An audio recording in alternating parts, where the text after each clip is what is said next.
Bonjour, je suis vraiment ravie de vous accueillir pour cette nouvelle masterclass qui est consacrée au syndrome de l'imposteur.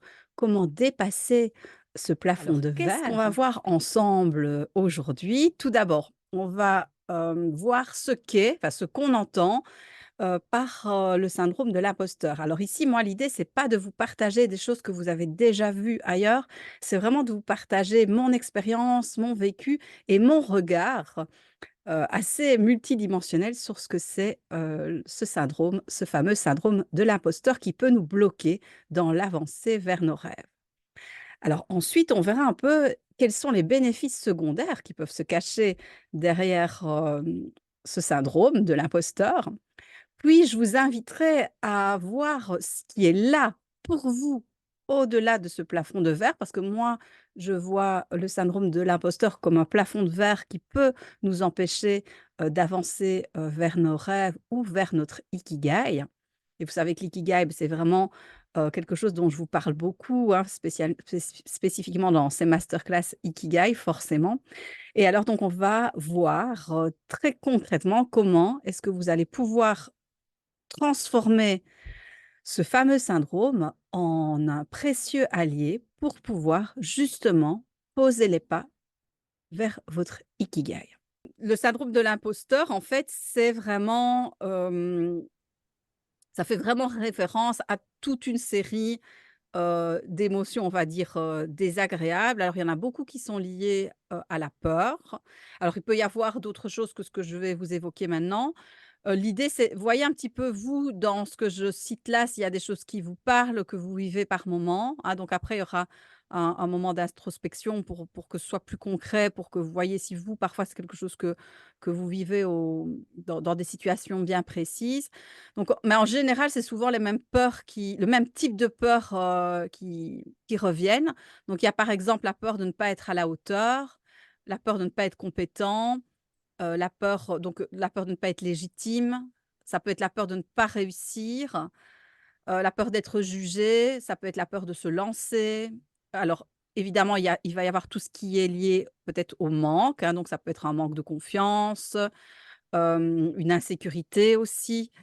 Et alors, il peut y avoir aussi tout ce qui va être en lien avec, avec des jugements. Là, les jugements, ça va être aussi sur les autres. Donc, par exemple, quand on va rentrer dans des comparaisons, donc, dans le style, bah, tiens, lui, il a réalisé son rêve ou, on voit quelqu'un, par exemple, que ce soit sur les réseaux ou que ce soit, dans la vie, de tous les jours ou dans la vie professionnelle et on voit que cette personne est en train de faire quelque chose et ça va venir créer, un inconfort intérieur et on va ressentir, des émotions désagréables parce qu'on va être dans la comparaison. On va avoir tendance à juger l'autre et on ne se rend pas compte à ce moment-là, que en fait, il y a un truc qui se passe avec nous, donc parce qu'on masque ça derrière, le jugement d'une autre personne. Donc ça peut être, aussi en lien avec le syndrome de l'imposteur. Alors donc, il peut y avoir aussi cette notion de blocage, quand on a envie d'aller dans une certaine direction et qu'on sent bien qu'il y a comme un frein, comme, un stop et que ce frein, hem, vient quand même en partie de nous. Ça, c'est quelque chose qu'on peut sentir aussi parfois. Donc là, on va utiliser plus le mot blocage. Mais en tout cas, qui dit syndrome de l'imposteur dit en général, en lien avec une action, en lien avec un passage à l'action et alors il va souvent se manifester, heu, juste avant ou, quelques jours avant, voire, les semaines qui précèdent ce passage à l'action ou ce changement. Voilà un petit peu pour, des signes, des manifestations de ce que c'est.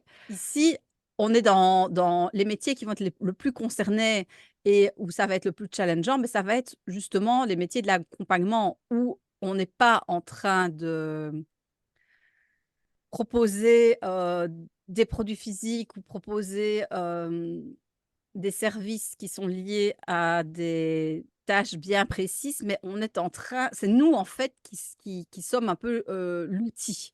Je ne sais pas si ça c'est clair pour vous? Faites-moi juste un petit signe si, donc il y a vraiment cette subtilité-là où, ça peut entraîner des peurs plus grandes que, je vais dire, des d'autres types de professions, en fait. Donc, le syndrome de l'imposteur, il va quand même apparaître, il peut apparaître partout, mais il va apparaître quand même un peu plus fréquemment, dans justement les métiers de l'accompagnement et chez un certain type de personnes. Avant d'aller plus loin, j'aimerais qu'on passe directement à vous, ce que vous vivez par rapport, à ça. Là, l'idée, c'est que vous écriviez sur une feuille ou que vous pensiez, vous-même au fur et à mesure aux réponses qui sont là pour vous. Essayez de voir un petit peu si vous pouvez identifier quand vous avez ressenti ce type de peur ou d'inconfort dans le passé.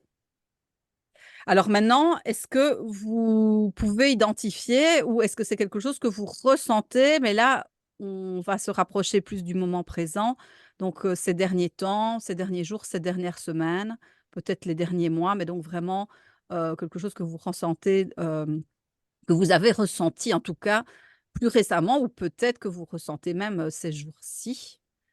Ce que je vous demande maintenant de vous poser comme question, c'est de voir si vous êtes capable, d'identifier un ou l'autre contexte très précis. Plus ça va être précis, plus ça va être utile pour pouvoir justement avoir des clés, des pistes pour, dépasser, pour alchimiser, ce type de peur.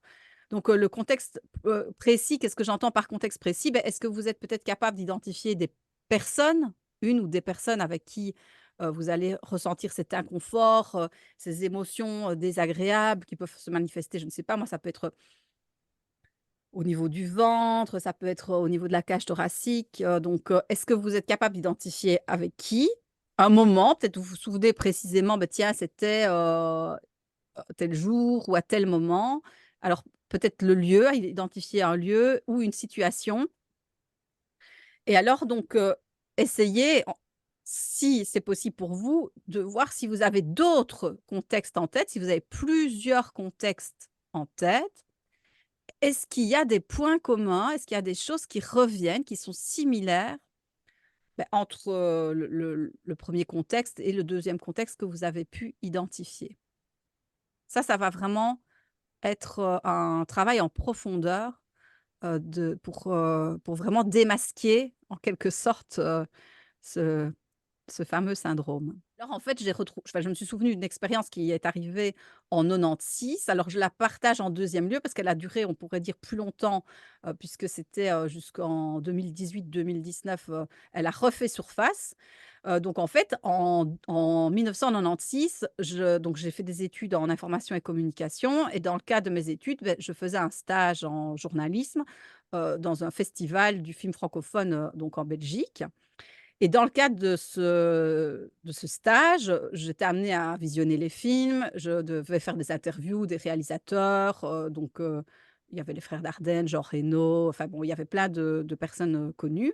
Alors le fait d'interviewer les personnalités connues, ça ne m'a posé aucun problème. J'étais complètement à l'aise parce que je posais les questions, enfin, ça me faisait vraiment pas peur, par contre, le truc qui m'a fait peur, mais là, c'était la peur, m'a carrément empêché de dormir pendant plusieurs nuits, d'affilée.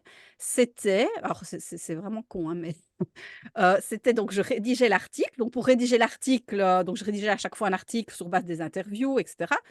Ça allait, franchement, mais en fait, la peur, elle embarquait, au moment où je devais cliquer sur le bouton d'envoyer l'article ou le mettre sur une disquette ou je sais plus si c'était déjà des clés USB à l'époque, pour l'envoyer, à l'imprimeur, en fait. C'était ce moment-là, là, c'était le niveau, à ce moment-là, le niveau il était à 9, enfin, c'était horrible, quoi, c'était un peu contradictoire quand même, surtout que j'étais très à l'aise, voilà, avec des personnalités connues, mais pas pour, cliquer sur le bouton, envoyer à l'imprimeur. Et puis j'ai jamais trop compris ce qui s'était passé, lors lors de ce festival parce que ça je me suis demandé pendant longtemps ce qui m'était arrivé, pourquoi cette peur? Et en fait, cette peur, elle s'est représentée des années et des années plus tard. Alors un petit peu quand j'ai dû, rendre mon mémoire, mais encore, c'était vraiment pas à ce niveau-là. Mais par contre, elle est revenue à un niveau presque équivalent, quand même moindre, mais quand j'ai dû envoyer, la mon livre, enfin la maquette de mon livre à l'imprimeur. Et là, en fait, elle ça la même peur, elle est revenue d'un coup, comme s'il y avait même pas eu de temps d'écart entre les 2. Et là, je me suis dit: «Non, mais c'est pas normal, en fait, c'est la même peur qui revient». Et là, j'ai vu que, qu'il y avait un lien quand même, avec, 1996. Et en fait, j'ai observé, c'était quoi cette peur-là? C'était de publier les articles. En fait, c'était vraiment le fait oui, de cliquer sur, de plus pouvoir les modifier. Ah, donc il y a le côté un peu perfectionniste, hein, qui embarque là-dedans évidemment, vous avez bien compris. Donc publier les articles et aussi être lu. Ouais, ce qui est quand même, bah, être lu, bon, il y a je suis pas sûre qu'il y a énormément de monde qui lisait le journal du festival, mais bon, enfin, c'était quand même, la peur était quand même là. Et en fait, l mon m en 2018-2019, un de mes rêves, c'était créer un blog et écrire un livre. Donc je me dis: «Quand même, c'est curieux, quoi». C'est curieux que ces peurs-là, elles soient en lien avec des rêves. Et en fait, après, moi, j'ai observé ça dans les avec les personnes que j'accompagne dans des formations. Donc, les 1res formations que j'ai lancées, c'était En route vers mes rêves et devenir acteur de sa vie. Et en fait, quand j'explorais les plus grandes peurs des personnes et leurs plus grands rêves, et bien souvent, il y avait un lien, en fait. Il y avait un lien. Et le syndrome de l'imposteur ou des grandes peurs, elles embarquaient, hem quand il y avait un lien avec leurs grands rêves. Donc ça va être important, évidemment, d'aller, accueillir cette peur, d'aller écouter cette peur. Déjà, le fait de l'accueillir, de l'écouter, ça va diminuer son intensité, de voir peut-être où elle se situe aussi, dans le corps, où est-ce qu'on la ressent.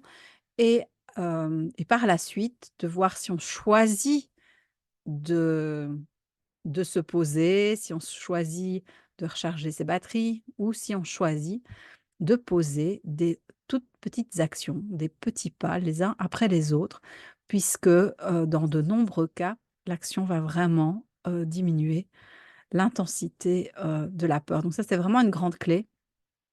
Et donc, voilà, je vous partage tout ça dans le workbook. Et moi, je vous dis, j'espère à très bientôt. En tout cas, j'espère que vous avez pu avoir des clés précieuses, pour cheminer vers vos rêves ou vers votre ikigai, et j'espère à très bientôt. Bye bye.